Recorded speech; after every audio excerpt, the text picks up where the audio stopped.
Muy buenas tardes con todos, público que nos acompaña desde las diferentes regiones del Perú y América Latina. Hoy, martes 9 de julio, les damos la bienvenida a una nueva jornada del ciclo de conferencias virtuales Martes de Justicia y Derechos.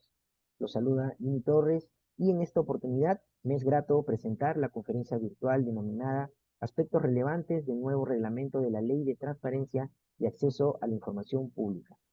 La sesión virtual estará a cargo de los profesionales de la Dirección General de Transparencia, Acceso a la Información Pública y Protección de Datos Personales del Ministerio de Justicia y Derechos Humanos.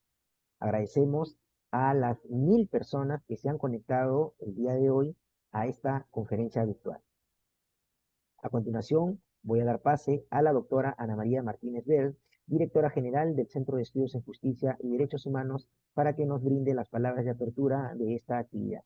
Adelante, doctora Martínez. Gracias, Jimmy.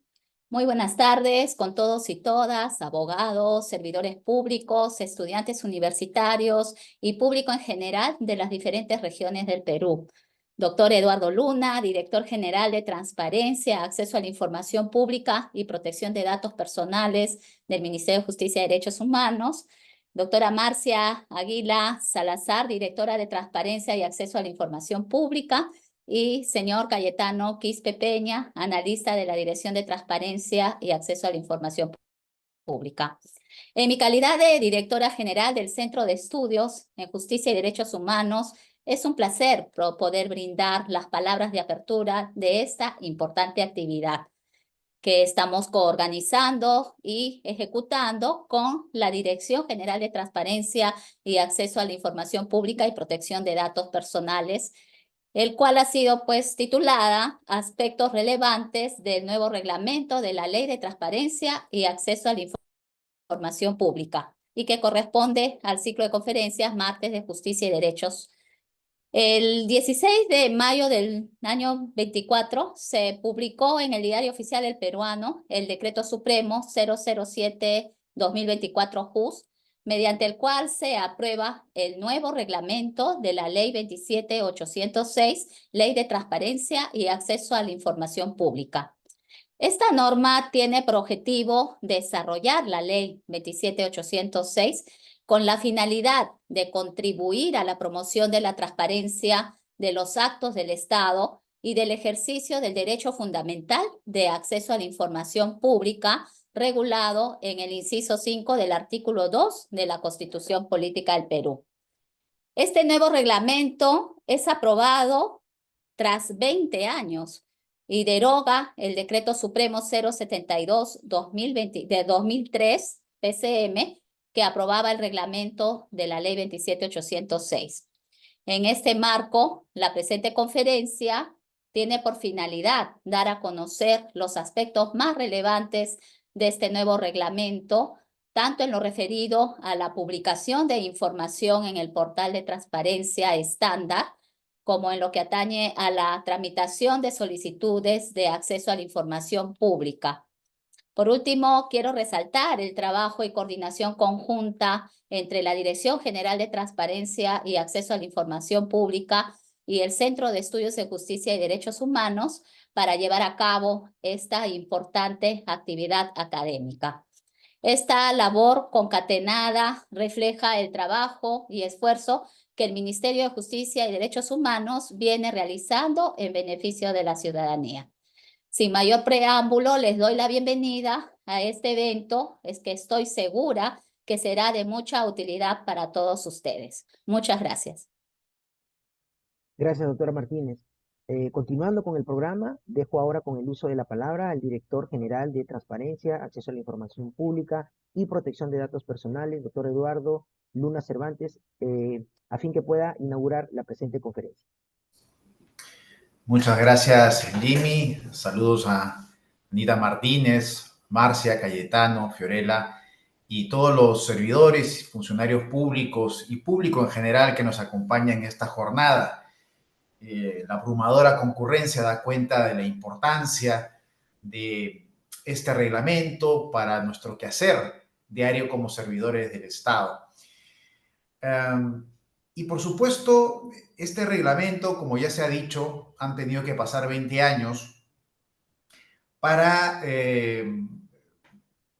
trazarnos como un objetivo actualizar completamente la norma, ¿no? Toda norma tiende a desactualizarse con el tiempo y es deber de todos aquellos quienes desempeñamos función pública el poder aprender de la experiencia práctica, el sistematizar la experiencia de todos aquellos que tienen un rol activo en este esquema de transparencia y acceso a la información pública, y este es un esfuerzo colectivo de lo que se ha recogido a lo largo de estos años en las capacitaciones a lo largo del país y para muchos servidores públicos, y a propósito de la experiencia también de la Autoridad de Transparencia, del Tribunal de Transparencia, y de las más de 168 observaciones y sugerencias que han remitido más de 20 entidades públicas, actores de sociedad civil y mesas de trabajo que han precedido a esta publicación.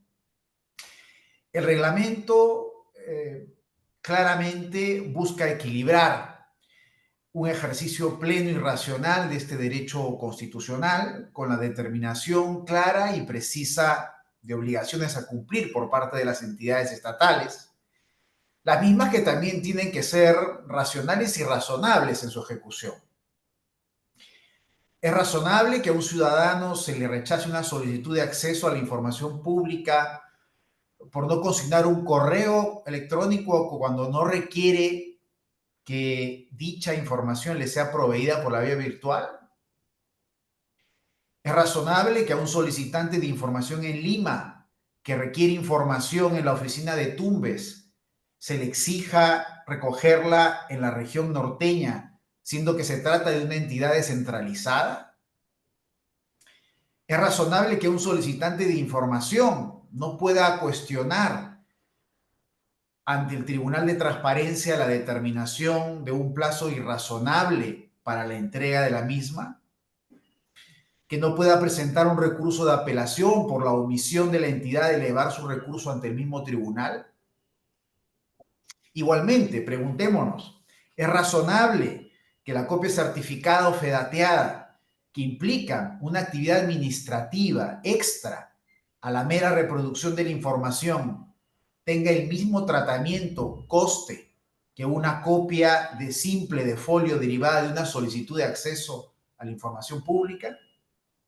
¿Es acaso irrazonable darle las facilidades a la entidad para que pueda atender una solicitud de información con un enlace virtual en la nube o con entregas programadas según un calendario cuando ésta es voluminosa y es imposible de satisfacer en el plazo ordinario de 10 días hábiles? ¿Tiene sentido exigirle a esta entidad, con el coste que supone la publicación en el Diario Oficial del Peruano de las resoluciones que designan a los funcionarios responsables de atender las solicitudes de acceso a la información pública o al funcionario responsable de mantener actualizados los portales?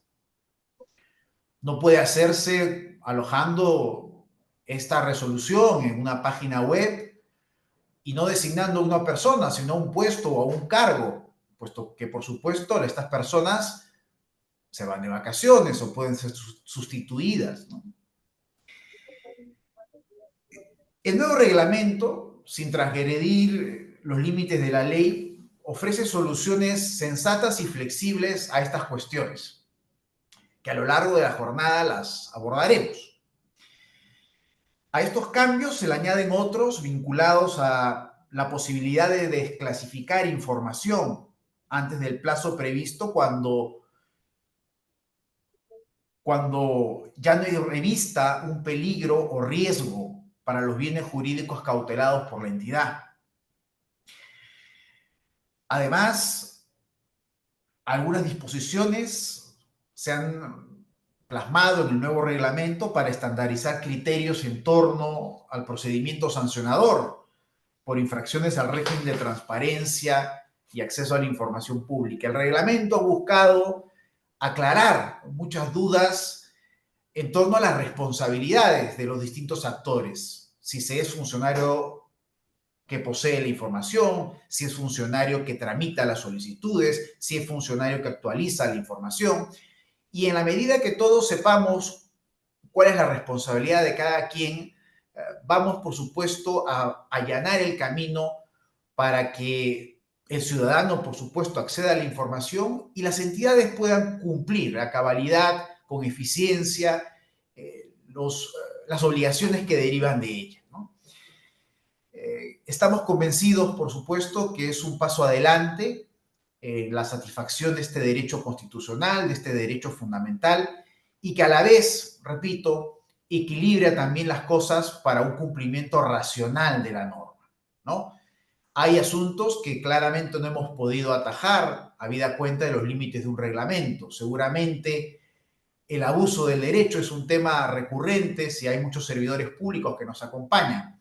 Habrán criterios que decantar caso a caso, como de hecho los viene plasmando el tribunal, y seguramente en una futura reforma de la ley podrán abordarse algunas otras cuestiones, además de fortalecer en términos institucionales lo que tenemos hoy por hoy para garantizar este derecho fundamental.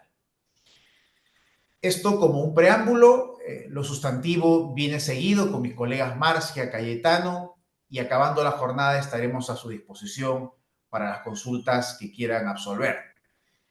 Así que los invito nuevamente a estar atentos a esta jornada, que será una de varias. Hemos visto la alta concurrencia, este reglamento es ciertamente novedoso, y les agradecemos entonces por este tiempo que se están tomando para poder perfeccionar, por supuesto, su eficiente servicio público.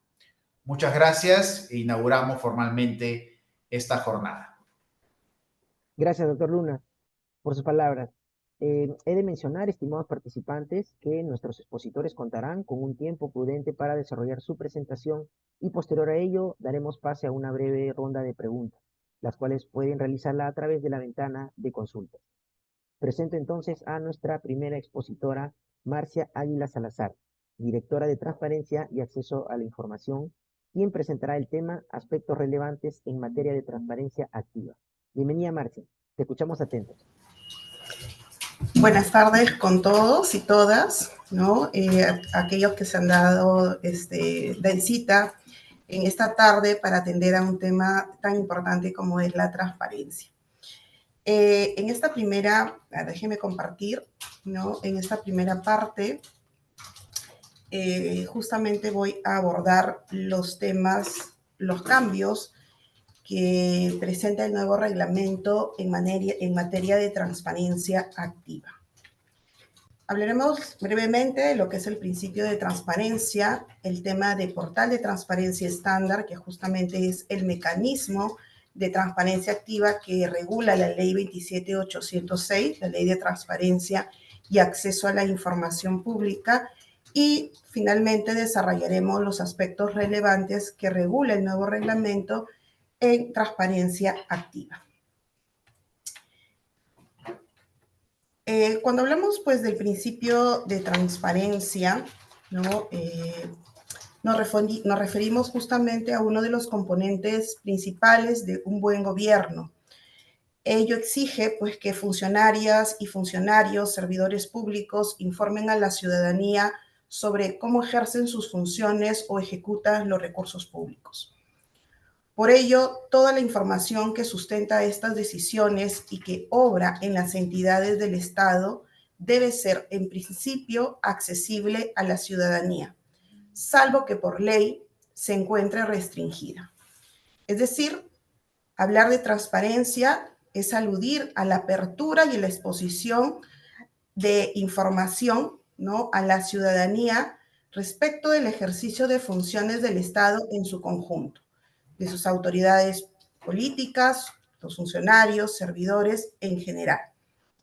En esa medida, la transparencia resulta ser un elemento fundamental y básico que rige la totalidad del Estado y obliga a todos los funcionarios públicos a cumplir sus exigencias.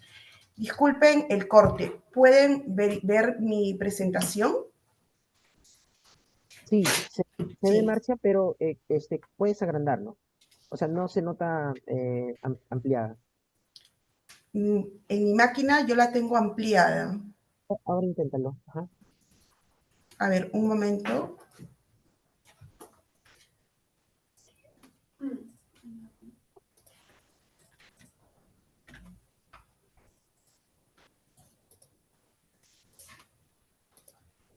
Ahora, Excelente. ahora ya.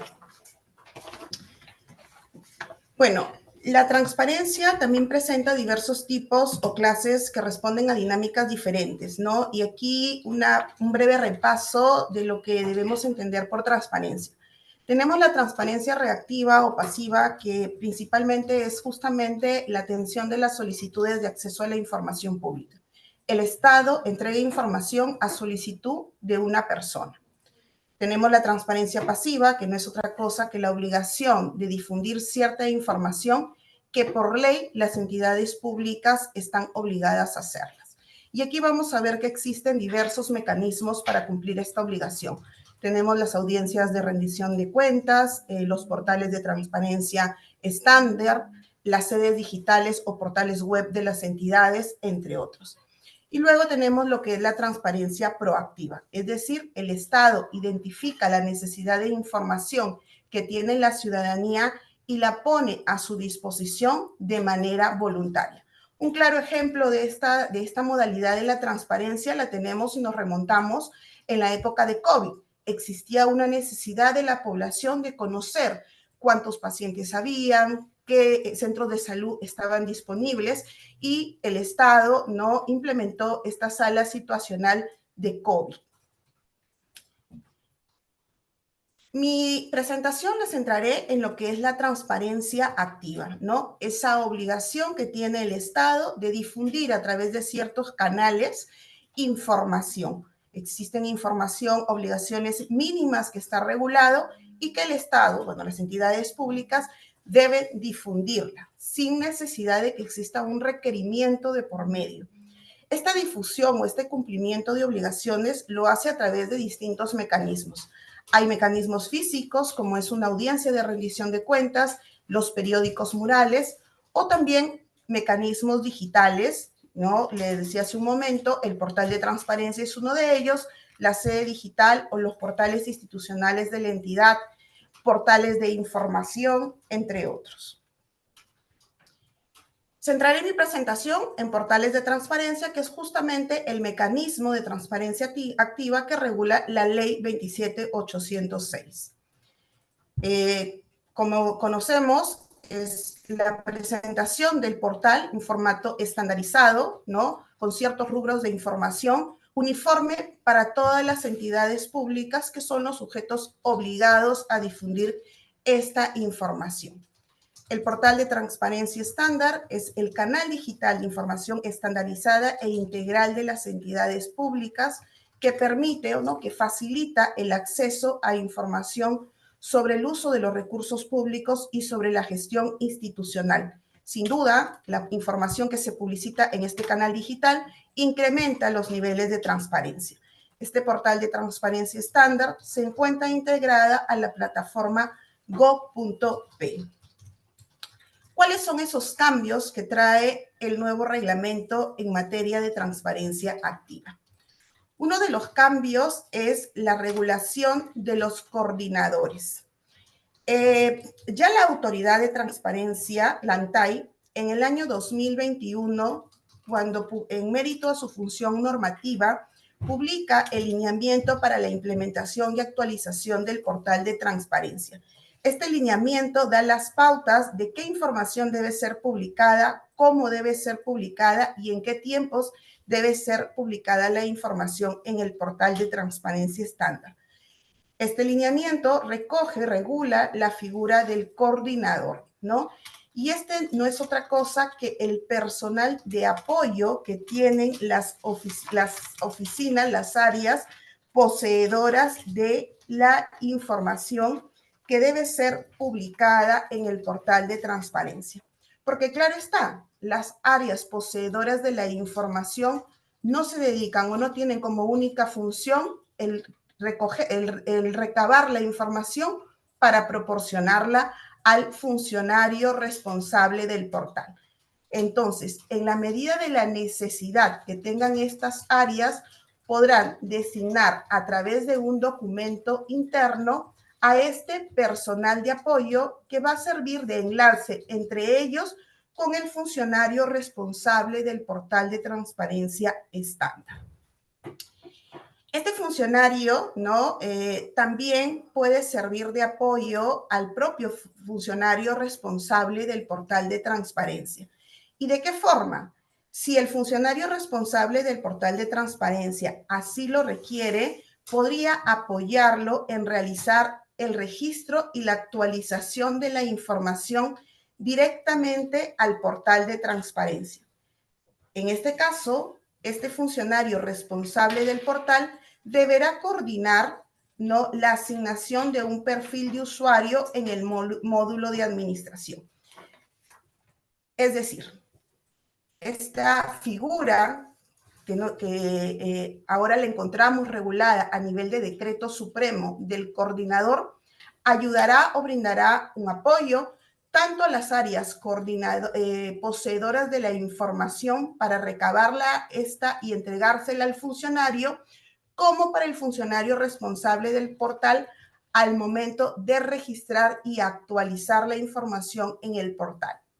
Pero este apoyo, ¿no? Las labores de apoyo de los coordinadores no eximen de responsabilidad a los funcionarios responsables de estas dos áreas, ¿no? Su mismo nombre lo dice, es un personal de apoyo y no acarrea ningún tipo de responsabilidad.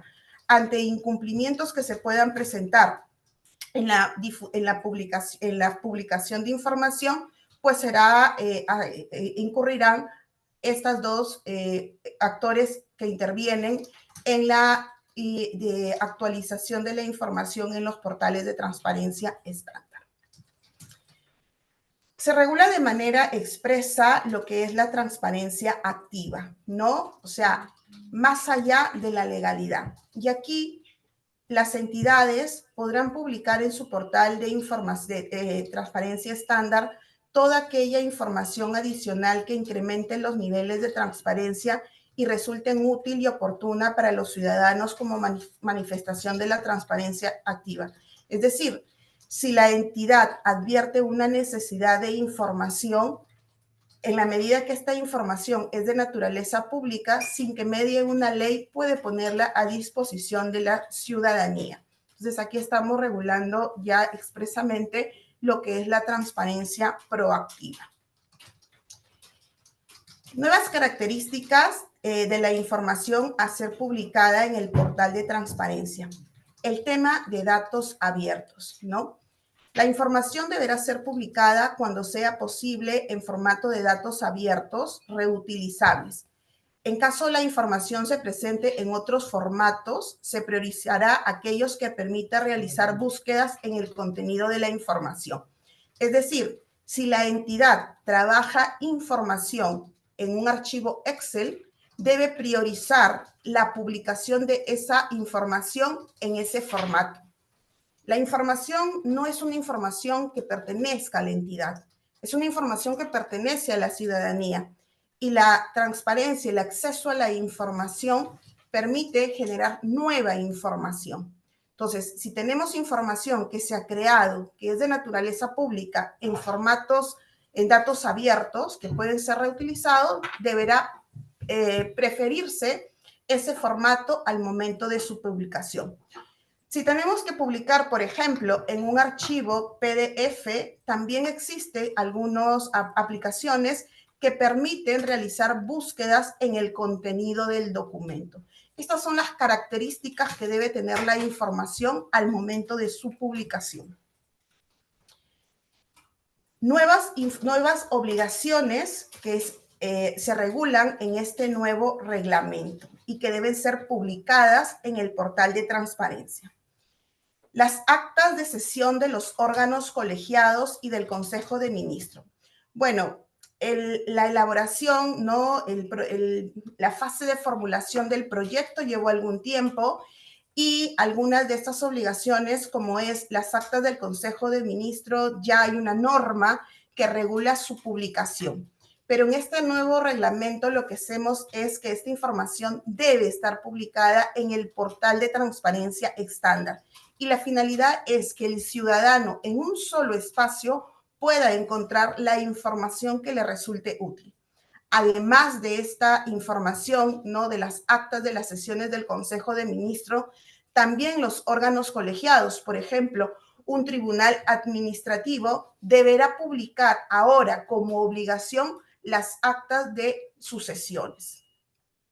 La declaración jurada de intereses, que es un tema regulado por la Ley 31/2027 y que está a cargo de la Contraloría, tiene su propia plataforma, también viene siendo publicada en otras plataformas.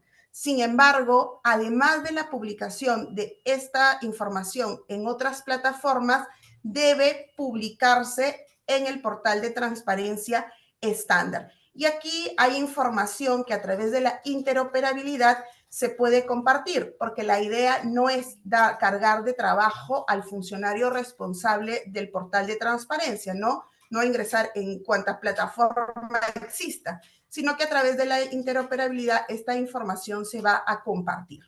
Otra de las obligaciones que ahora exige el nuevo reglamento es que las entidades publiquen una lista de todos los formatos y soportes necesariamente accesibles de la información que posea la entidad.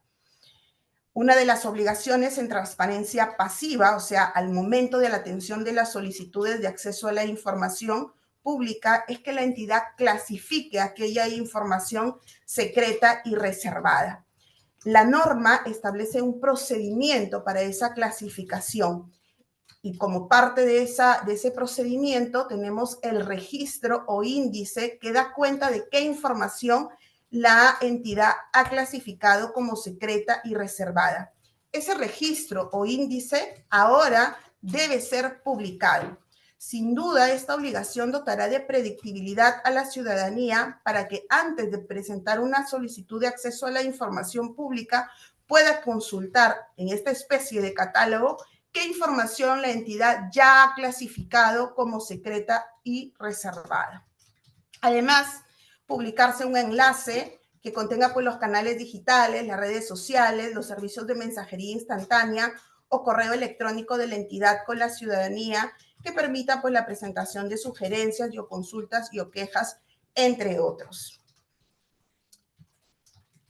Ahora se hace a nivel de reglamento una obligación expresa para aquellas entidades que por dificultades de tener acceso a Internet no puedan implementar un portal de transparencia, ¿no? Para poder implementar un portal de transparencia, las entidades necesariamente deben contar con este servicio de Internet. Sin embargo, nuestro país aún cuenta con algunas zonas que no tienen acceso a este servicio. Por lo tanto, aquellas entidades que se encuentran ubicadas en esas zonas geográficas tienen una dificultad para implementar este canal digital.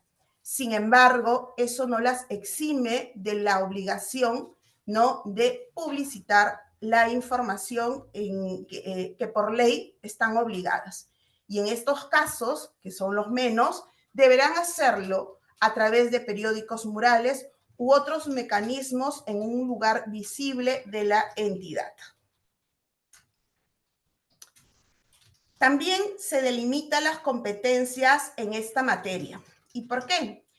El tema del funcionamiento del portal de transparencia estándar es una tarea compartida entre la Autoridad Nacional de Transparencia y Acceso a la Información Pública y la Secretaría de Gobierno y Transformación Digital de la Presidencia del Consejo de Ministros, ¿no?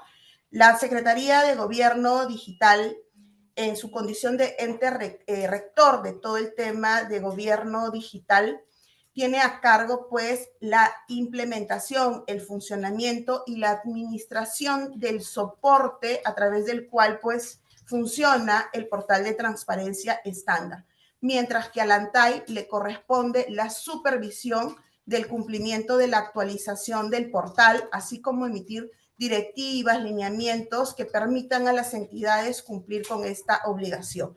Existe o existía una confusión en la delimitación de estas funciones entre estas dos entidades y ahora el reglamento no establece con claridad cuál es la competencia de cada una y señala de manera clara que toda modificación sobre la forma y contenido del portal de transparencia debe ser consultada y coordinada con la ANTAI. Finalmente, se incluyen nuevas infracciones, ¿no?, en materia de transparencia activa. Además de las que ya tenemos, se ha incluido como una nueva infracción grave cuando la entidad, pese a tener las condiciones para implementar un portal de transparencia estándar, no lo hace, ¿no? Existen entidades que cuentan con el servicio de Internet, sin embargo, a la fecha no han implementado su portal de transparencia estándar. O aquellas que, si bien es cierto, no cuentan con el servicio, no cumplen con la difusión a través de los mecanismos físicos que ya hemos señalado anteriormente. Otra de las obligaciones que tiene el titular, o en caso haya delegado en el secretario general, la designación del funcionario responsable del portal de transparencia estándar, también es la no designación de este funcionario por parte de la entidad constituye una infracción grave. Y también se regula como una infracción grave cuando las áreas poseedoras de la información no entregan de manera oportuna la información que debe ser publicada en el portal, ¿no? Porque veíamos que existe una dinámica. El funcionario responsable del portal, para poder publicar la información que está señalada de acuerdo a ley, tiene que requerir a las áreas poseedoras esta información.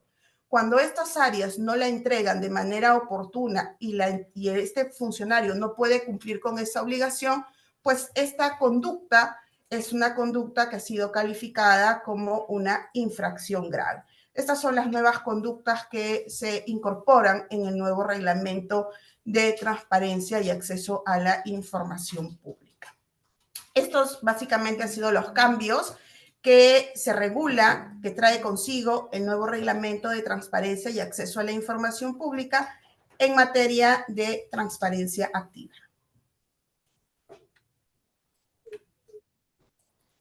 Muchas gracias, Marcia, por tu actual presentación y de fácil entendimiento, que nos ha dado algunas luces muy importantes respecto al tema que has presentado.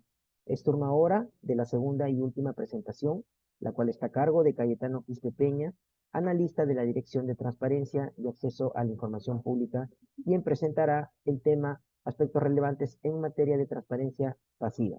Buenas tardes, Cayetano. Adelante. Buenas tardes, Jimmy. Buenas tardes con todos y todas. Voy a compartir mi pantalla. Ustedes me confirman si se puede visualizar correctamente y si también me escuchan.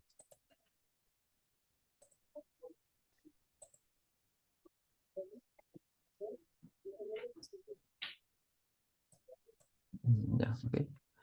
¿Se puede ver al 100% la presentación? Sí, se visualiza bien. Ya, genial. Bueno, como se ha indicado, me corresponde abordar los aspectos relevantes de este nuevo reglamento vinculados a la transparencia pasiva o a la tramitación de las solicitudes de acceso a la información pública.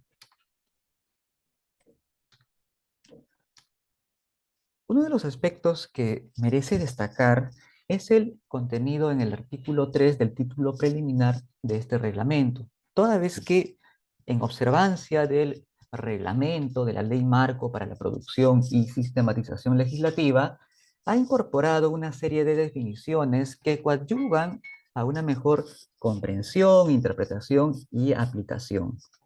En esa medida, en el nuevo reglamento podemos advertir un listado, un catálogo de definiciones. Por ejemplo, encontraremos ahí qué se entiende por base de datos electrónica, por descargos, por expresión concreta y precisa del pedido de información, por personas jurídicas bajo régimen privado sujetas a la normativa de transparencia y acceso a la información pública, sobre el concepto de unidad de recepción documentaria, información institucional de naturaleza pública, y evidentemente también se ha definido, por ejemplo, al funcionario responsable de atender las solicitudes de acceso a la información, que antes de forma abreviada se le conocía como FRAI, hoy es el FRASAI.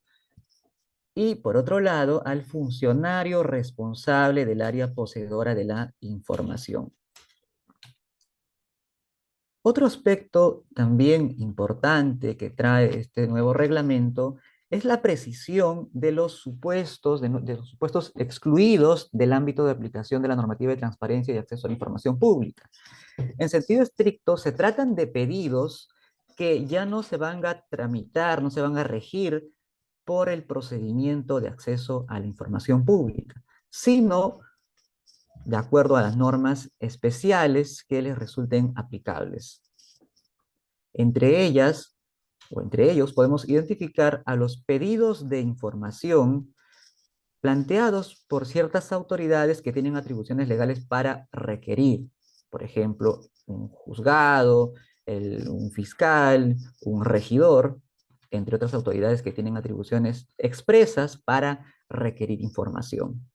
También se excluye de forma expresa los pedidos que son manifestación del derecho de petición administrativa.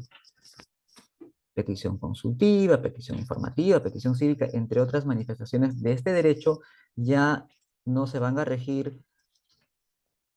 Anteriormente había una confusión, para precisar en este punto, pero ahora de forma expresa se indica que todos los pedidos que supongan manifestación del derecho de petición administrativa no se van a regir de ninguna forma por el procedimiento de acceso a la información pública. Pedidos de información a entidades que tienen la atribución para expedir documentación como parte de sus funciones y que así se ha señalado en documentos internos de gestión, el TUPA, el TUSNE u otro documento que tenga la misma naturaleza, caso por ejemplo de RENIEC, caso por ejemplo de SUNART, u otra entidad que tenga alguna habilitación para expedir documentación especial como parte de sus funciones, de ninguna forma se va a tramitar por el procedimiento de acceso a la información pública. De igual modo, aquellos requerimientos de copias certificadas y fedateadas, en la medida que implican, más allá de una acción de reproducción de la información, de acuerdo al nuevo reglamento, también son pedidos que se excluyen del procedimiento de acceso a la información pública. El mismo reglamento precisa que estos pedidos se van a tramitar de acuerdo a la Ley de Procedimiento Administrativo General y las normas que para tales fines la entidad haya emitido. Se suprime la exclusión referida a requerimientos que formulan las partes a información de sus expedientes. Y esto es así porque las partes de los expedientes administrativos que se encuentren en trámite pueden ejercer alternativamente bien su derecho de acceso a la información pública como cualquier otra persona, o en todo caso su derecho de acceso al expediente como parte de su derecho de defensa o del principio del debido procedimiento. Se incorporan algunas precisiones y evidentemente también nuevas obligaciones al funcionariado que interviene o al funcionariado que se identifica en la normativa de transparencia y acceso a la información pública. Tratándose de la máxima autoridad de la entidad, se realiza algunas acotaciones vinculadas a la facultad de designar al funcionario responsable de atender las solicitudes de acceso a la información, al FRASAIP, y al funcionario responsable del portal de transparencia estándar. El anterior reglamento no admitía que pueda delegarse esta facultad de la máxima autoridad de la entidad, pero el nuevo reglamento abre esa posibilidad a tal punto que la máxima autoridad de la entidad puede delegar esa facultad de designación de estos funcionarios en el secretario general o en aquel funcionario que haga sus veces. Si bien el titular o la máxima autoridad de la entidad puede designar a cualquier funcionario o servidor de la entidad, ahora el reglamento precisa que preferentemente esta designación debe recaer en quien ostente pues, los conocimientos sobre la materia, es decir, pues, que mínimamente tenga alguna capacitación en estos temas. Se precisa que la designación de estos funcionarios pueda recaer en un funcionario concreto, identificado con sus nombres y apellidos, o en todo caso en un cargo concreto. O sea, ya no a una persona, sino en un cargo, por ejemplo, director de la dirección X o gerente de la gerencia tal. Y esto sobre todo es recomendable en aquellas entidades donde hay una alta rotación de personal. Se abre también esta posibilidad de que se pueda designar al funcionario responsable de atender las solicitudes y al funcionario responsable de portal de transparencia estándar suplentes, a tal punto que permitirá suplir aquellas ausencias o cuando, por ejemplo, recaiga alguna suspensión en el cargo a estos funcionarios. En lo relativo al FRASAI, al funcionario responsable de atender las solicitudes de acceso a la información pública, se precisa ahora ya con mucha claridad que este funcionario tiene como obligación realizar seguimiento a las solicitudes de acceso a la información pública y también atender los pedidos de acceso directo. En el reglamento anterior, o ya derogado, no se podía identificar a quién correspondía atender estos pedidos de acceso directo. Hoy por hoy, ya con el nuevo reglamento, se establece como obligación del FRASAI.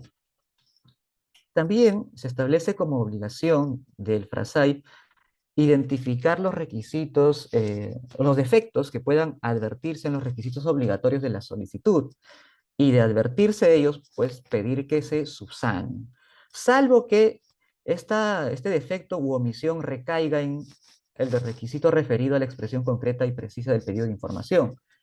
En ese caso, pues no le corresponde al FRASAIP, sino al funcionario responsable del área poseedora de la información, salvo que este defecto en este requisito pues sea evidente o se haya omitido. Si ese es el caso, pues sí podría identificar y a la vez pedir que se subsane. El FRASAIP también ahora se afina esta obligación relativa a que le corresponde encauzar las solicitudes de acceso a la información pública cuando la información pues no es de competencia de la entidad, porque no la ha creado, no está en su posesión, no está bajo su control, y comunicar estas circunstancias, es decir, el encauzamiento al solicitante. El FRASAIP de advertir presuntos incumplimientos, presuntas infracciones a la normativa de transparencia y acceso a la información pública, tiene como obligación también comunicar estas presuntas infracciones a la Secretaría Técnica de los Procedimientos Administrativos Disciplinarios u órgano que haga sus veces, dependiendo del tipo de entidad de que se trate. El FRASAIP también es responsable de elevar los recursos de apelación que se presenten ante la entidad y el expediente que se originó con motivo de la tramitación de la solicitud de acceso a la información pública. También eleva los descargos que haya elaborado el funcionario responsable del área poseedora de la información, y si la apelación pues está vinculada con alguna de sus obligaciones, evidentemente también tendrá que formular descargos respecto de ese extremo. En el caso del funcionario responsable del área poseedora de la información, ahora se establece que su rol, su obligación, es la de fundamentar el uso de la prórroga en caso pues tenga la necesidad de hacer uso de ella. A diferencia del anterior reglamento, donde no estaba del todo claro a quién correspondía elaborar el sustento de la denegatoria, el nuevo reglamento atribuye esta obligación al funcionario responsable del área poseedora de la información, al poseedor de la información. De modo que si se va a denegar porque la información es secreta, reservada o confidencial, o por alguna otra razón que contempla el artículo 13 de la Ley de Transparencia, es este funcionario quien se encargue de elaborar el sustento de la denegatoria. Y si la información se va a denegar porque es secreta o reservada, pues tendrá que consignar el número de la resolución que clasifica. Y si esa resolución es inexistente, pues tendrá que informar a la máxima autoridad administrativa de la entidad o al funcionario designado para la clasificación esta circunstancia, a efecto de que se pueda clasificar dicha información y cumplir con la formalidad necesaria, ya que la información secreta y reservada, si se va a denegar, pues exige necesariamente que se realice invocando, citando una resolución que la clasifique como tal. Cuando defecto u omisión en el requisito referido a la precisión y concreción del pedido, pues no es evidente y por ello no ha sido advertido por el FRASAI, corresponderá a este funcionario poseedor fundamentar la observación a este requisito.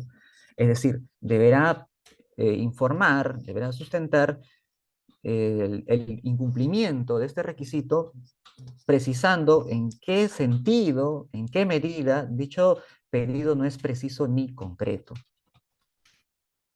Formulará descargos si la apelación versa sobre sus funciones para remitirlo al FRASAI, porque la comunicación de la entidad con el Tribunal de Transparencias a través del FRASAI, y para formular estos descargos que tengan que ver con el cumplimiento de sus obligaciones, de sus funciones, puede requerir informes, puede pedir apoyo al órgano de asesoramiento jurídico de la entidad. Hay algunas previsiones conexas en cuanto a la designación del funcionario responsable de atender las solicitudes y también del funcionario responsable del portal de transparencia estándar. El anterior reglamento exigía que la designación se haga a través de una resolución y esta se publique en el Diario Oficial del Peruano. Ahora el nuevo reglamento ya no exige esa acción de publicar en el Diario Oficial del Peruano.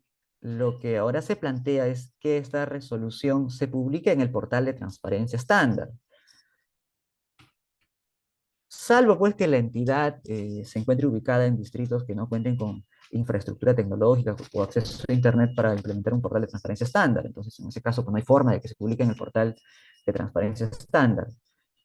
Sin embargo, ha quedado como algo opcional que la entidad pueda publicar estas resoluciones de designación en el Diario Oficial Peruano, pero ya no es una obligación en estricto. El nuevo reglamento también plantea que las entidades, de acuerdo a sus dimensiones, puedan designar FRASAI, diversos FRASAI en su sede central. La reglamentación anterior únicamente habría esta posibilidad cuando la entidad tenía órganos desconcentrados o descentralizados.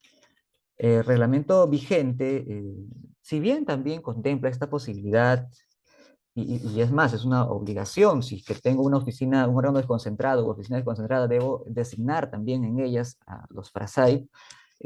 Ahora el reglamento prevé que pueda designarse también en la sede central a diversos o a varios FRASAI.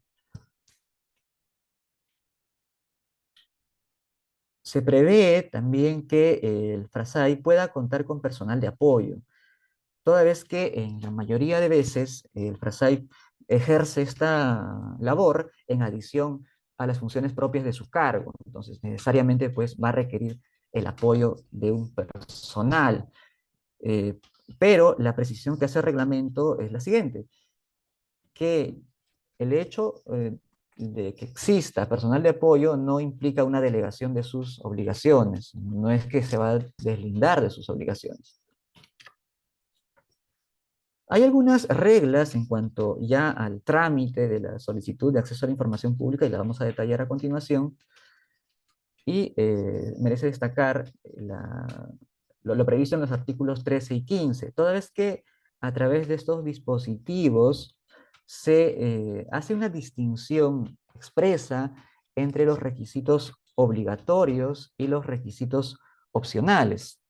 Aquí la precisión que debo hacer es la siguiente, que los requisitos obligatorios son pasibles de subsanación, es decir, que la entidad te puede exigir que los subsanes, en cambio los opcionales no hay forma que la entidad pida subsanación respecto de ellos.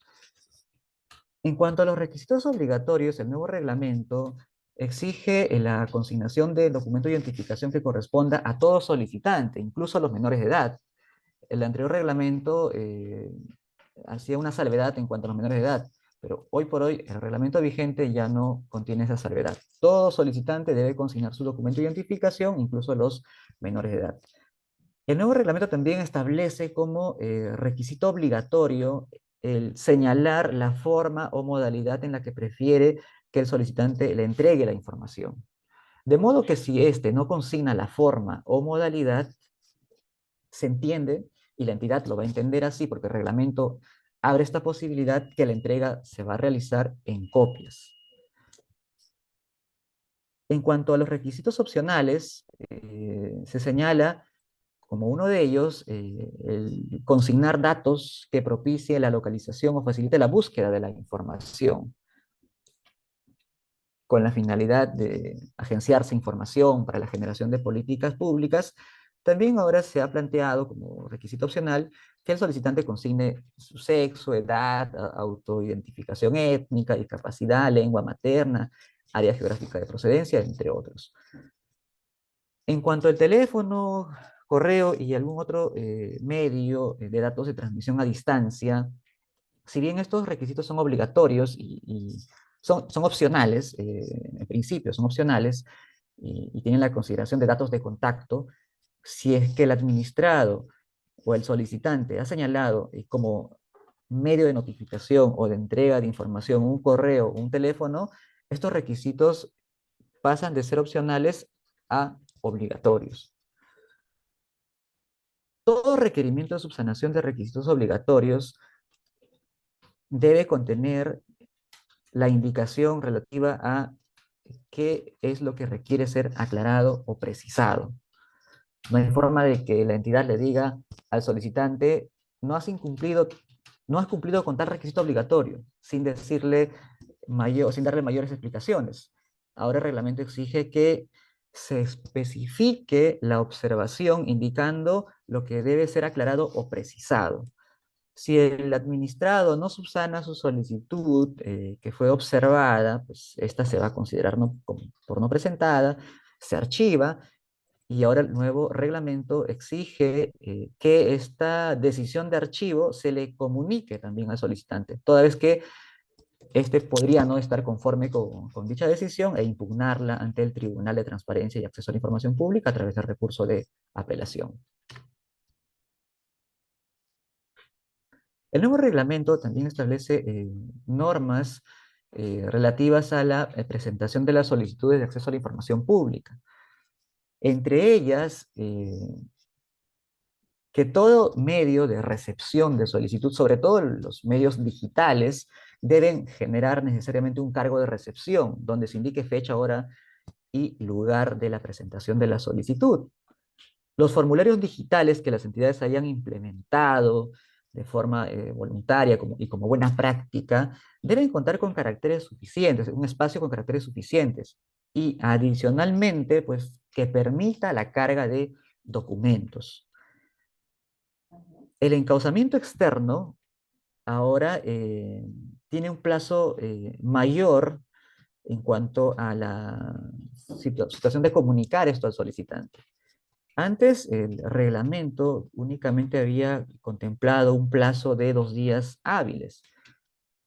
Hoy por hoy, este plazo se ha extendido de 2 a 4, cuando se encausa la solicitud a otra entidad. Y ojo, ahora este nuevo reglamento también exige que la entidad, cuando va a informar al administrado sobre el encauzamiento, precise los datos necesarios para que el solicitante pueda hacer seguimiento a su solicitud en la entidad donde se encauzó. El nuevo reglamento también ha contemplado algunos supuestos específicos que eximen la obligación de realizar encauzamiento externo en las entidades. Por ejemplo, si la entidad que tiene la información es una no sujeta a la ley de transparencia, pues no voy a poder encauzar, no estoy obligado a encauzar. Si desconozco dónde se encuentra ubicada la información o qué entidad eventualmente pueda tener dicha información, pues tampoco estoy obligado a encauzar. Le informaré de esta circunstancia al solicitante para que pues adopte la mejor decisión, pero no habría posibilidad de que yo encauce como entidad. En cuanto al cómputo de plazo, prórroga, costos de reproducción y entrega de la información, el nuevo reglamento dispone que los canales digitales para la recepción de solicitudes deben funcionar las 24 horas del día y los 7 días de la semana. No obstante que su funcionamiento sea ininterrumpido, La recepción está sujeta a lo establecido en el artículo 22, que, que ha recogido lo dispuesto en el Decreto Supremo 075-2023 de la PCM, que modifica el reglamento de la Ley de Gobierno Digital. De modo que la recepción de las solicitudes estará en función del horario de atención de la entidad. Solo para poner un ejemplo, si hoy ingresa una solicitud por un canal digital culminado el horario de atención de la entidad, pues se tendrá por recibido al día siguiente, pese a que fue ingresado hoy día, toda vez que su recepción estará sujeto al horario de funcionamiento de la entidad. En cuanto al uso de la prórroga, el nuevo reglamento plantea la posibilidad de que las entidades no solamente puedan establecer como fecha de entrega una fecha única, sino también un cronograma de entregas parciales de la información en la medida que ésta se vaya reproduciendo. Incluso si el periodo de prórroga es un plazo mayor a 30 días hábiles, el actual reglamento exige como obligación de la entidad elaborar un cronograma de entregas parciales. Se plantea ahora, aplicando correctamente lo dispuesto en la ley, que el periodo de información voluminoso es una causal de forma independiente a las otras contempladas en el reglamento para invocar la prórroga. En cuanto a la liquidación del costo de reproducción o la comunicación de esta liquidación, se amplía el plazo de 6 a 9. O sea, ahora las entidades pueden comunicar la liquidación del costo de reproducción de la información hasta el día 9 como máximo. Pero aquí hay que tener algo en cuenta, son plazos máximos.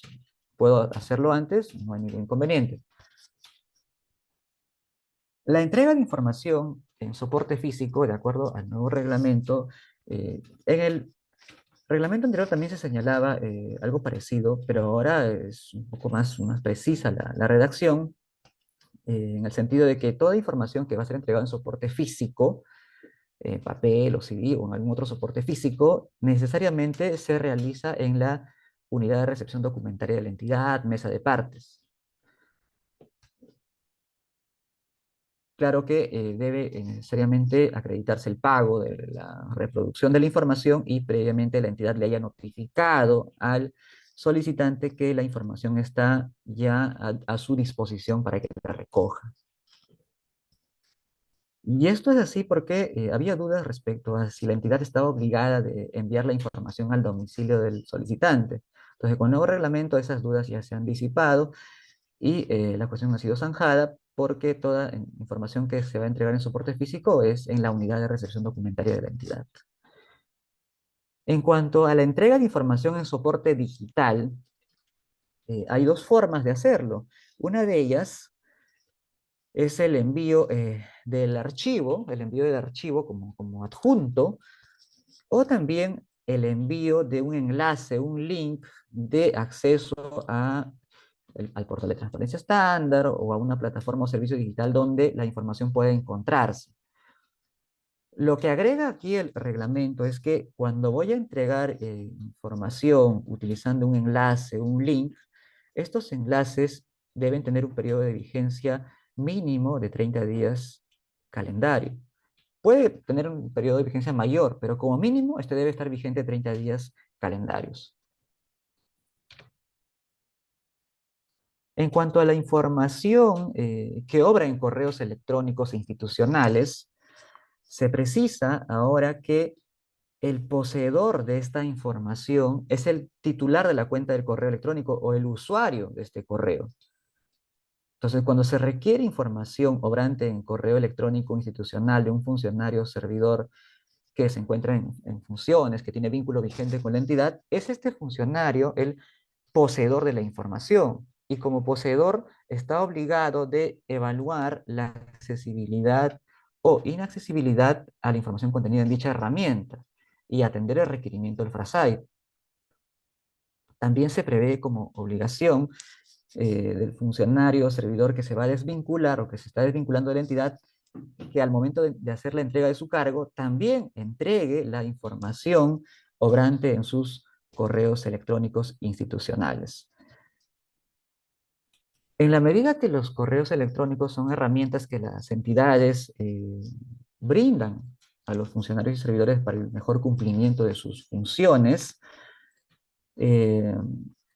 cuando el funcionario pues, se desvincula de la entidad, la información queda en la entidad. Y ahí había muchas interrogantes respecto a quién era el poseedor de esta información, porque ya el titular de la cuenta pues, se ha desvinculado y ya no se encuentra en la entidad. No hay forma de que el FRASAI lo ubique y le alcance la información o la solicitud para que éste pueda evaluar la accesibilidad o no a la información obrante en estos correos. Lo que hizo el reglamento es dejar la cuestión clara al señalar que en caso de funcionarios o servidores desvinculados, quien hace las veces de poseedor de la información o quien será el poseedor de la información es el órgano o la unidad orgánica donde aquel que se desvinculó ejerció funciones. Y es este órgano o unidad orgánica quien tendrá que evaluar el acceso a esta información. Incluso había muchas dudas respecto a si ese rol recaía en las oficinas de tecnología de la información, pero el reglamento también pues, establece reglas claras al señalar que las oficinas de tecnologías de la información, aunque conservan y administran los correos, no son poseedores de esta información. Y esto es así porque estas oficinas necesariamente no tienen los conocimientos especializados sobre la información que obran en estos correos. Salvo que el exfuncionario, es decir, el que se desvinculó, pues laboró en estas oficinas de tecnología de la información. De lo contrario, no pueden ellos ostentar el rol de poseedores de dicha información. El nuevo reglamento dota de predictibilidad al procedimiento de apelación ante el Tribunal de Transparencia y Acceso a la Información Pública, ya que establece plazos para las diversas actuaciones que se van a llevar a cabo ante y por el Tribunal de Transparencia y Acceso a la Información Pública. El plazo de 15 días hábiles para apelar ante el Tribunal de Transparencia una denegatoria ha sido reconocido por un precedente vinculante al tribunal y también en una opinión consultiva de la Autoridad de Transparencia, pero no había alguna cuestión clara respecto al plazo que tenían los solicitantes frente a denegatorias tácitas, frente al silencio, frente a la no respuesta de la entidad. El nuevo reglamento, tomando en cuenta las disposiciones de la Ley del Procedimiento Administrativo General, establece que cuando la denegatoria es tácita, es decir, la entidad no ha brindado una respuesta, ningún tipo de respuesta, no hay ningún plazo que va a transcurrir. El administrado, el solicitante puede apelar en cualquier momento. El recurso de apelación, como todo escrito, pues debe cumplir los requisitos que establece la Ley del Procedimiento Administrativo General, pero el nuevo reglamento precisa algunos requisitos específicos, como por ejemplo que se adjunte la solicitud de acceso a la información pública y de corresponder el cargo de presentación de la solicitud y la respuesta de la entidad. Claro que la respuesta de la entidad pues, únicamente será posible adjuntar cuando la entidad pues, brindó atención a la solicitud. No será posible cuando la entidad hizo silencio administrativo. Se regula un plazo para que el tribunal admita a trámite el recurso de apelación y estableciéndose un plazo de 7 días hábiles. Y si por ahí el recurso no cumple con los requisitos que establece el reglamento, el tribunal también puede observar este recurso, otorgándole 2 días hábiles para que subsane. Cuando admite a trámite el tribunal el recurso de apelación, pide a la entidad que ésta formule sus descargos y también remita el expediente. Frente a ello tampoco había un plazo, y el nuevo reglamento establece como plazo para dicha actuación 7 días hábiles. El plazo para resolver los recursos de apelación por parte del Tribunal de Transparencia en caso de denegatoria de información.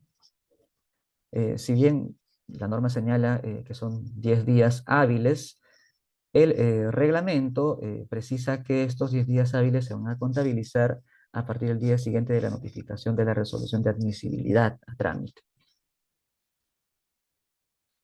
Cuando el tribunal resuelve ya la apelación, tampoco había un plazo eh, cierto para que la entidad cumpla con lo resuelto, con lo ordenado por el tribunal. El nuevo reglamento ahora es señalado como plazo para dicha actuación 7 días hábiles. Y en ese mismo plazo también la entidad debe informar el cumplimiento de lo ordenado por el tribunal.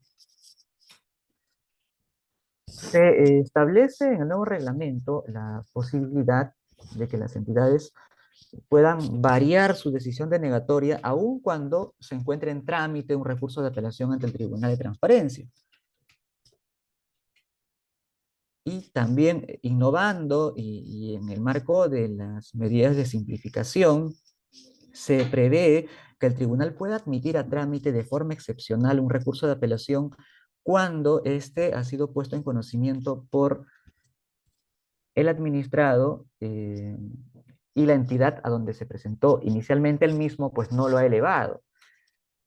Anteriormente, si el administrado presentaba un recurso de apelación ante el tribunal, no, ante la entidad que denegó, y la entidad no elevaba dicha apelación ante el tribunal, pues podía presentar una queja por defecto de tramitación, pero esta pues resultaba engorrosa y al final pues tomaba más tiempo en que la entidad pueda elevar este recurso al tribunal. Ahora lo que se ha planteado es que si yo apelo ante la entidad y la entidad no cumple con elevar dicho recurso, puedo informar de esa circunstancia al tribunal y el tribunal va a admitir a trámite de forma excepcional este recurso de apelación por omisión de su elevación por la entidad. En cuanto a las normas sobre clasificación de la información, se plantea la posibilidad de desclasificar la información a solicitud de cualquier persona. La desclasificación se realiza cuando es secreta, cuando el plazo vence, el plazo de clasificación vence, y cuando es reservada, cuando la información o la revelación de la información ya no representa riesgo a los bienes que protege este tipo de información. Pero ahora se ha incorporado la posibilidad de que el solicitante pueda pedir que una información se desclasifique incluso antes de que se cumpla el plazo de clasificación. Y la entidad pues tendrá que evaluar esta petición y de corresponder, pues declararla procedente y si no, pues negar este pedido de desclasificación, pero de forma motivada. Se precisa ahora que la información confidencial no requiere ser clasificada bajo las mismas normas exigibles para la información secreta y reservada. Quedará pues a discreción de la entidad de clasificarla. Pero en caso opte por clasificar la información confidencial, esta obligación necesariamente debe recaer en el poseedor de la información, toda vez que el poseedor de la información pues tiene los conocimientos sobre la información y esto es así porque lo ha creado, lo ha generado o lo ha obtenido en el marco de sus funciones. En cuanto al procedimiento sancionador, se establecen algunas reglas generales que voy a pasar a reseñar. Se plantea ahora de forma expresa que la potestad sancionadora en transparencia y acceso a la información pública se rige por los principios de la Ley del Procedimiento Administrativo General. Se reconocen algunos derechos a los denunciantes, como por ejemplo que se le informe del rechazo de su denuncia, como por ejemplo que se le informe del resultado del procedimiento, pero no se le otorga facultades recursivas, de modo que si yo denuncio un incumplimiento de la norma de transparencia y la entidad me notifica el archivo de la denuncia, pues no hay opción a que el denunciante pueda cuestionar dicha decisión, porque este no es parte del procedimiento. Se plantea que la resolución del recurso de apelación en cuestiones sancionadoras no puede agravar la situación del sancionado. Se prevén ahora normas sobre la ejecución de las sanciones. Tratándose de suspensión, destitución, inhabilitación y multa, estas deberán inscribirse en el Registro Nacional de Sanciones contra Servidores Civiles. Y tratándose de multa, además, se van a ejecutar de acuerdo al procedimiento de ejecución coactiva. Ya no se hace esa distinción en temas sancionadores entre funcionarios, servidores y exfuncionarios y exservidores, toda vez que ahora la condición de servidor infractor se va a adquirir al momento de que se comete la infracción o se cometen los hechos pasibles de sanción. O sea, ya es irrelevante en el momento en que se va a desvincular o no de la entidad. Si cometí la infracción cuando tenía vínculo vigente y luego me retiré de la entidad, pues me van a iniciar el procedimiento bajo las mismas reglas que cuando ostentaba el cargo.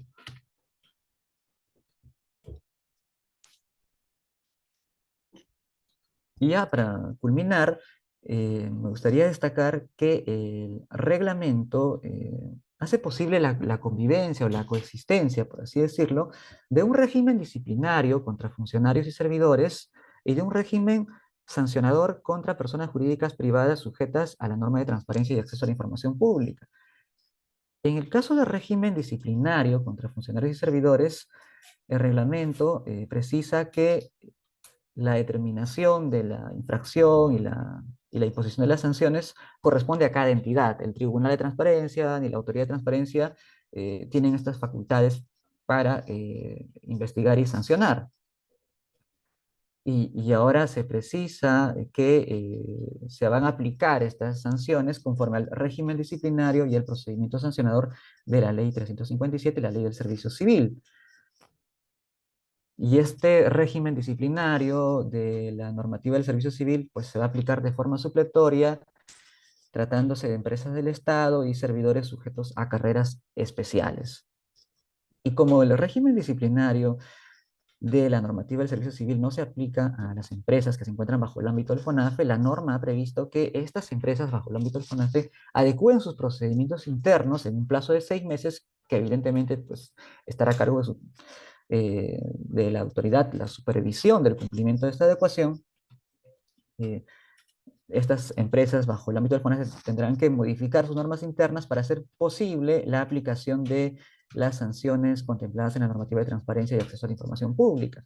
Se incorporan nuevas infracciones, voy a reseñar algunas, como por ejemplo, no elevar el recurso de apelación, no implementar el registro de solicitudes de acceso a la información pública, que ahora es una obligación del FRASAIP, y también del registro de información secreta y reservada. En el procedimiento sancionador o régimen sancionador contra personas jurídicas privadas se establece también de forma expresa que el procedimiento se va a regir por las normas del procedimiento sancionador contenidas en la Ley del Procedimiento Administrativo General. Y aquí sí la autoridad de transparencia tiene competencia, de modo que la Dirección de Transparencia y Acceso a la Información Pública conducirá la fase instructora del procedimiento sancionador contra personas jurídicas privadas sujetas a la normativa de transparencia y acceso a la información pública, y la Dirección General de Transparencia, Acceso a la Información Pública y Protección de Datos Personales se encargará de la fase resolutora, de la fase de sanción. En este espacio, en este ámbito, también se incorporan nuevas infracciones, como por ejemplo no designar al responsable de atender las solicitudes en estas personas jurídicas privadas sujetas a la normativa, no comunicar la liquidación del costo de reproducción, no elevar el recurso de apelación al Tribunal de Transparencia y Acceso a la Información Pública. No obstante, el régimen sancionador contra personas jurídicas privadas todavía no ha entrado en vigencia porque se ha otorgado un plazo de vacaciones, vacatio legis, de 9 meses. Algunas disposiciones complementarias con las que ya culmino es que el nuevo reglamento ahora establece de forma expresa que las entidades están obligadas de incorporar su procedimiento de acceso a la información pública en los términos estandarizados por el Decreto Supremo 164-2020 en sus respectivos TUPAs. De modo que si éstas no adecúan su procedimiento, es decir, no incorporan en su TUPA, pues tendrán que asumir los costos de reproducción que se generen. Se aprueba en el anexo un nuevo formato físico de solicitudes, y lo característico de este formato físico de solicitudes es que tiene en cuenta la distinción que se hace en el reglamento sobre requisitos obligatorios y requisitos opcionales. Se otorgó un plazo de 15 días hábiles para su implementación, el cual pues ya venció el 6 de junio. Eso sería todo en cuanto a los aspectos relevantes vinculados a la tramitación de la solicitud de acceso a la información pública o transparencia pasiva. Muchas gracias, Cayetano, por tu ponencia. Eh, Hemos oído atentos la presentación, tanto tuya como de Marcia. Y bueno, vamos a pasar rápidamente a las diferentes consultas que nos ha realizado el público. Sí, voy a dar lectura de ellas.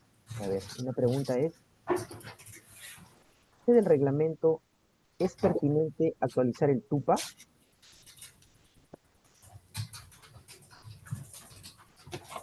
Disculpa, Jimmy, la pregunta.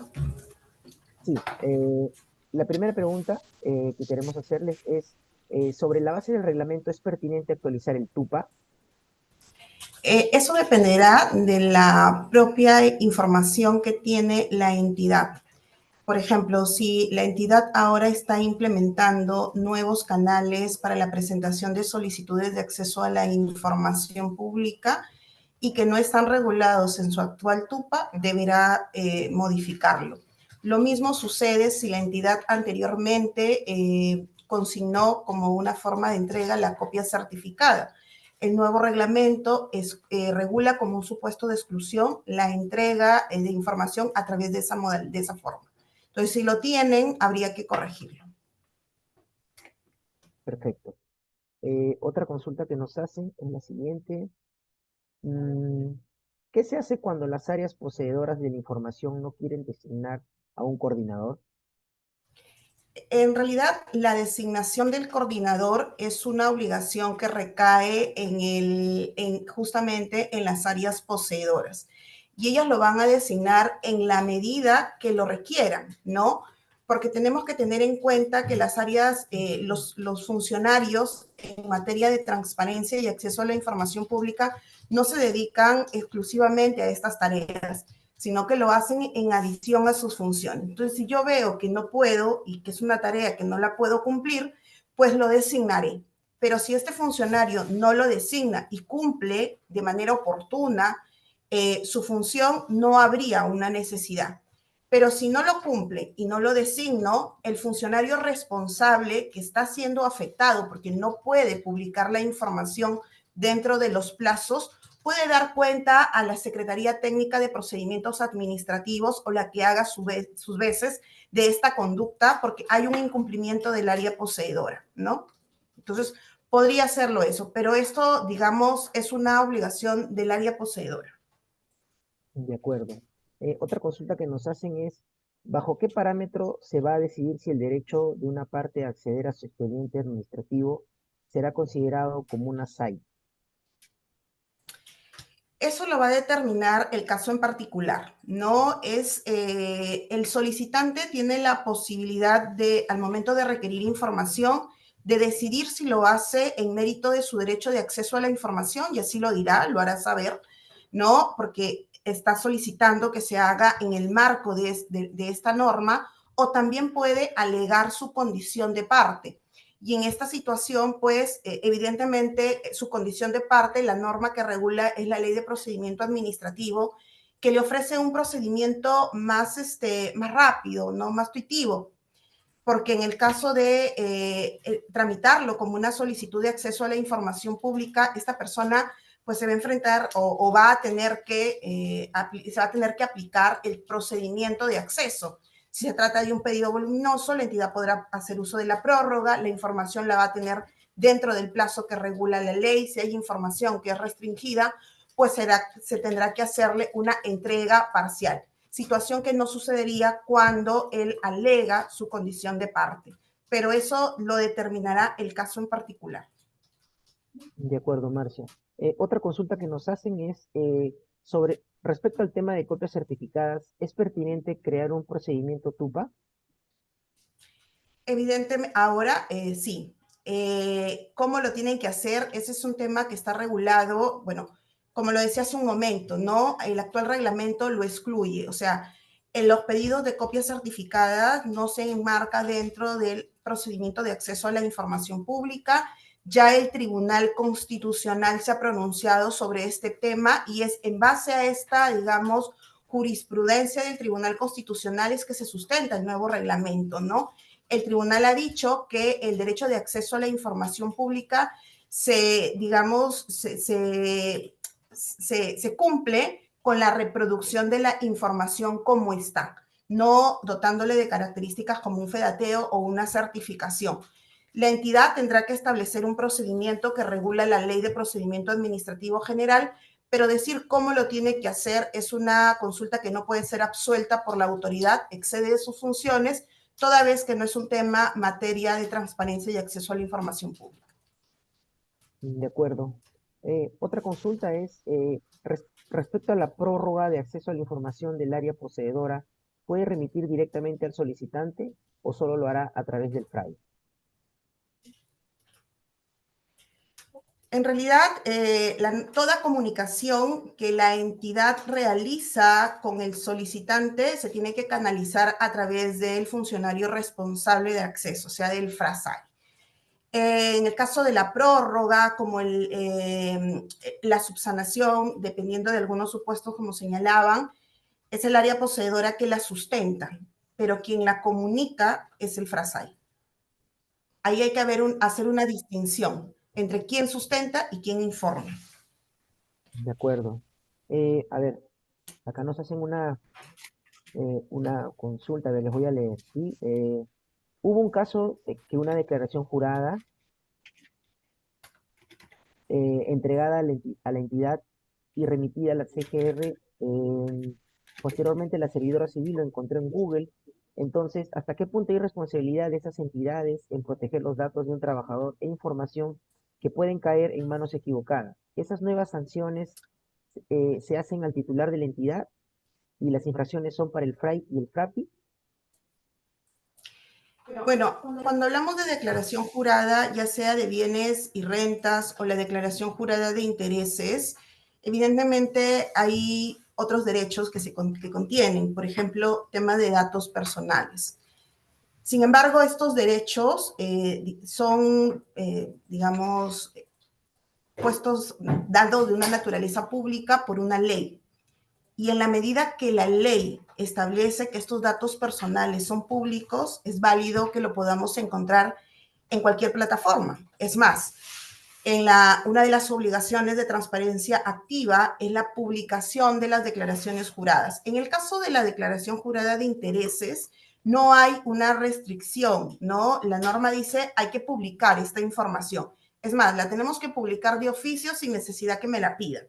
En el caso de las declaraciones juradas de bienes y rentas, sí hay una sección que debe ser protegida y otra información, otra sección que es pública. Si se está publicando la información que es pública, más bien hay un cumplimiento de una obligación en transparencia activa. Si se está publicando la información que es protegida, bueno, aquí habría que revisar la ley que regula. Esta norma está a cargo de la Contraloría y si hay responsabilidades, pues se tendrá que aplicar. Y aquí pues tendrá que aplicarse la normativa especial que regula este tema o la normativa interna de la propia entidad. Pero en principio la información que contienen estas declaraciones juradas es pública por una ley. De acuerdo. A ver, nos consultan también, dicen, los requerimientos de información que efectúa un ex servidor o funcionario de sus correos se atienden como información propia. ¿Qué tratamiento se le puede dar?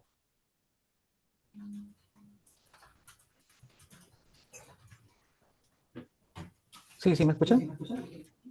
Okay. Los requerimientos de información de correos electrónicos va a depender, pues, cuál es la norma que ha invocado esta persona. De modo que si este ex funcionario, ex servidor, ha invocado la ley de transparencia, se va a tramitar bajo ese procedimiento. Pero ojo aquí, la información, y ahí también va un poco para cerrar la idea, la información de correos electrónicos de una persona que se desvincula de la entidad no es información que le pertenezca a este exfuncionario, este servidor, es información de la entidad. De la entidad. De modo que si, aun cuando lo requiera este mismo exfuncionario, el servidor, se tendrá que aplicar la normativa de transparencia y acceso a la información pública. Distinto es que yo pida un dato que de repente, incumpliendo las normas de gestión de correos electrónicos, que sea un dato, una información íntima que esté ahí y yo lo pida directamente. Ahí sí, pues el procedimiento sería distinto. Ok, ok, Cayetano, gracias. A ver, las solicitudes de un tercero dirigidas a una universidad privada requiriendo la entrega de una tesis que se encuentra embargada en el marco de las leyes del RENATI y por ende no accesible a través del repositorio, se encuentran excluidas de la Ley de Transparencia y Acceso a la Información Pública.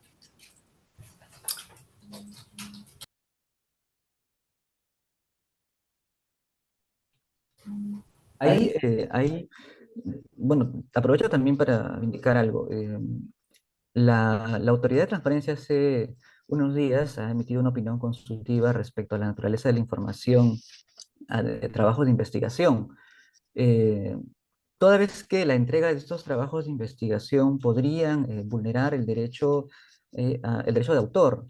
De modo que si se trata de una tesis, y esto bajo los criterios de la Autoridad de Transparencia, contenidos en esta opinión consultiva publicada en nuestro portal institucional, si se trata de una tesis que tiene la protección, o en todo caso el propio titular de esta tesis, el autor de esta tesis, ha consignado de que no autoriza su reproducción, pues se tiene que respetar dicha manifestación. Porque la pregunta va en ese sentido, o sea, que está restringida porque el propio autor no ha autorizado su publicación o su reproducción. Entonces, de ser ese el caso, pues evidentemente tendrá que cautelarse el derecho de autor en perjuicio del derecho de acceso a la información pública. Y la entidad, en este caso una universidad privada, pues legítimamente podría denegar el acceso a dicha información. No obstante, puede que el solicitante pues, cuestione esta decisión y eventualmente llegue a esta controversia ante un órgano resolutivo de carácter administrativo, como el Tribunal de Transparencia o en todo caso el Poder Judicial, y es estos órganos que tal vez integrarán otros criterios donde van a ponderar cuál de los derechos, el derecho de acceso o el derecho de autor, pueda prevalecer en ese caso concreto.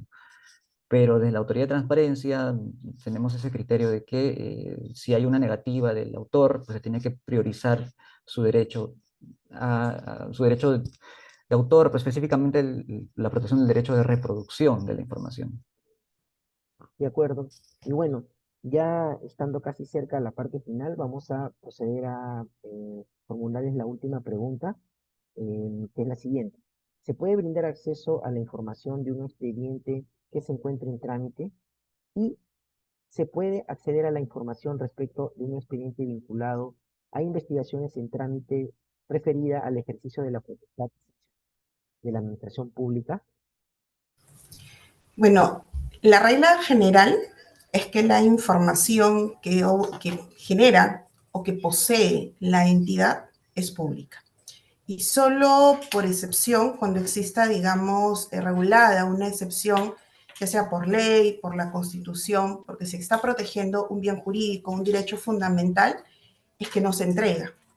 Y aquí, cuando hablamos del ejercicio de la potestad sancionadora, justamente hay una restricción que la encontramos en el artículo 17, numeral 3 de la Ley de Transparencia. ¿Y qué nos dice? ¿No? Nos dice que primero, si la información, ¿no?, está, las investigaciones en trámite referidas al ejercicio de la potestad sancionadora, en tanto no cuenten con una resolución que pone fin al procedimiento y que quede consentida, en principio es restringida siempre y cuando no hayan transcurrido 6 meses. Entonces, si tenemos una resolución que antes de los 6 meses ya cuenta con una resolución que quedó consentida, ese expediente, bueno, ya está concluido y esa información se convierte en pública. Si el expediente está en trámite y ha transcurrido más de 6 meses, o sea, 6 meses y un día, esa información en principio será pública, salvo que nos encontremos con otro tipo de información protegida. Por ejemplo, en un expediente sancionador que esté relacionado con temas de salud, ¿no? O que tenga correos electrónicos personales, una dirección personal, esa información son datos personales de entregarse sí habría una afectación a la intimidad personal o familiar, se restringirían del acceso. Pero la demás información ya tiene la naturaleza pública. Y aquí hay que tener en cuenta el plazo o cuándo inicia, ¿no? el tema del ejercicio de la potestad sancionadora. Este inicia cuando existe una imputación de cargos. Entonces, a partir de ahí es que está, en este caso, la excepción del 17.3 se estaría aplicando. De acuerdo. Bueno, muchísimas gracias, Y, Marcia. Jimmy, discúlpame un favor, justamente para complementar la pregunta anterior sobre el tema de tesis. Invitamos a leer la opinión consultiva que recientemente la autoridad ha sacado sobre este tema. Es la opinión consultiva 10-2024-DGTI-PD. Igual a través del canal están compartiendo los enlaces donde pueden acceder a todas las consultas que hasta el momento la autoridad ha ido, digamos, publicando sobre los temas, ¿no?, que se ha ido consultando. Ok. Se encuentra en el chat, sí, lo visualizamos todos. Y bueno, a modo de reflexión final, queremos darle un breve espacio al doctor Eduardo Luna para que ya pueda dar concluida esta importantísima conferencia que ha logrado eh, tener, ¿no? O captar a las 1000 personas que tenemos hasta este momento. Y bueno, lo dejamos, doctor, con el uso de la palabra. Gracias, Jimmy, y gracias a todo el equipo de la Dirección de Transparencia y Acceso a la Información Pública por el esfuerzo que ha encontrado fin en este nuevo reglamento, y a todos ustedes que han participado activamente y también a partir de compartir sus propias experiencias, sus prácticas institucionales para poder hacer el afine correspondiente de este nuevo marco regulatorio. Como es evidente, el ejercicio del derecho de acceso a la información pública en el Perú es intenso. El último informe anual da cuenta de más de 346.000 solicitudes. Y podríamos también contabilizar por miles, cientos de miles, las visitas a páginas web y a los portales de transparencia. En la letra pequeña están los detalles y allí es donde se juega también la eficiencia de estos derechos. Esperamos que este reglamento, pero sobre todo la práctica institucional que a partir de ahora ustedes desarrollen, nos va a ir dando cuenta de los aciertos y desaciertos también que puede tener este reglamento. Y habrá un periodo futuro también para ir perfilando, mejorando directivas internas, futuros reglamentos. Ese es el ir y andar interminable de la función pública, siempre que se piense con un enfoque ciudadano, ¿no? Siempre hay nuevos escenarios de riesgo para los derechos, nuestra sociedad es más sofisticada, hay más compartimentos de información, nuevos escenarios, tenemos el escenario digital que hace 20, 30 años era impensable, la virtualidad nos ha traído también muchas fortalezas, muchas posibilidades, pero también nuevos escenarios de riesgo para los derechos, y es, por supuesto, nuestra tarea seguir pensando en cómo optimizar y darle sentido y carne y verbo a lo que la Constitución establece como un derecho, ¿no? Ya lo comentó la directora Marcia Águila, es imposible en este breve espacio poder absolver más de centenar de preguntas que han quedado pendientes. Tienen en los canales de la Autoridad de Transparencia la vía para la consulta directa y fácil, hay que decirlo también. aquella sobre la cual ya tenemos un pronunciamiento. En las que no, pues disculparán ustedes, pero nos tomamos un tiempo para elaborar estos documentos formales que llamamos opiniones consultivas, informes jurídicos, opiniones técnicas. Todas ellas pueden ustedes encontrarlas en la página web del ANTAIP, antaip.gov.p, y tienen un buscador de palabras para poder ustedes mismos hacer una búsqueda sobre algún asunto que haya sido abordado ya por la autoridad, ¿no? Les agradecemos que utilicen esa vía porque eso también va a aligerar el tiempo de respuesta que podamos nosotros brindarles a través de este canal de consulta que debe ser rápido, que es el del correo electrónico. Y cuando no, pues disculpen ustedes, tenemos, como en todas las unidades orgánicas del Estado, una capacidad, un recurso humano limitado, pero como ustedes pueden ver, multiplicados por 100, que cada uno en las tareas sensibles que desarrolla, así como todo el equipo del Ministerio de Justicia. Terminamos pues esta jornada invitándolos a leer el reglamento, a aplicarlo con criterio, con sensatez y a tomar nota de aquellos asuntos que pueden ayudarnos a optimizar a futuro este marco regulatorio. Que tengan ustedes muy buenas tardes y hasta otra oportunidad. Gracias, doctor. Muchísimas gracias a todas las personas que participaron el día de hoy. Queremos despedir, doctor, disculpe, con una fotografía, ¿sí? Para nuestra nota del tweet. Eh, es breve, 3 segundos. Ya. Muchísimas gracias a todos los participantes y hay un compromiso, me acaban de informar que hay un compromiso de poder tener una nueva conferencia para el público que desea preguntar nuevamente sobre algunas consultas que tengan, ¿no? Y también del público que no ha podido ingresar, lamentablemente. Nos han informado que se ha quedado una gran parte de personas que se han registrado para participar, pero por la capacidad que tenemos en la sala, lamentablemente no han podido. Pero nos comprometemos, tanto la Dirección General de Transparencia como el Centro de Estudio, a volver con una segunda parte de esta conferencia, un hecho inédito, la verdad, pero nos comprometemos. Es un compromiso del Ministerio de Justicia. Muchísimas gracias con todos y hasta el siguiente martes.